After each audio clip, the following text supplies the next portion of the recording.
ధన్యవాదాలు తెలుపుకుంటూ ఈ కార్యక్రమం ఎందుకొరకు పెట్టామనంటే మొన్న అసెంబ్లీలో మన ఎమ్మెల్యే గారు వాకిటి శ్రీహరి గారు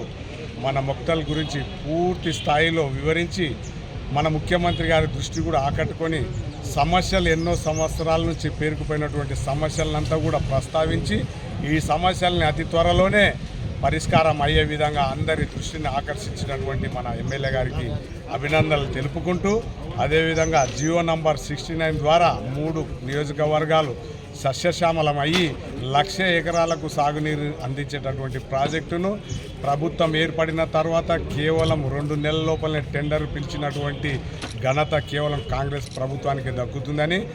ఆ లిఫ్ట్ ఇరిగేషన్ సంగమండ రిజర్వాయర్ నుంచి ఎత్తిపోతల ద్వారా ఉట్కూరు నుంచి జాజాపూర్కు, జాజాపూర్ నుండి కాన్కుర్తుకు,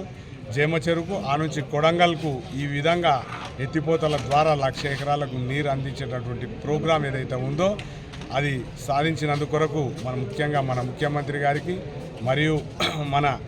వాకిటి శ్రీహరి ఎమ్మెల్యే గారికి అభినందనలు తెలుపుకుంటూ అదేవిధంగా ఇరిగేషన్ మంత్రి గారికి కూడా అభినందనలు తెలుపుకుంటూ మొక్తల్ నియోజకవర్గ ప్రజలందరి తరఫు నుంచి మరొకసారి ధన్యవాదాలు తెలుపుకుంటూ ఇక ముందు కూడా మన ఎమ్మెల్యే గారికి మంత్రి పదవి వస్తే కావాల్సిన అన్ని పనులన్నీ సాధించుకోవచ్చు అని చెప్పి తెలుపుకుంటూ ముగిస్తుంది. Thank you.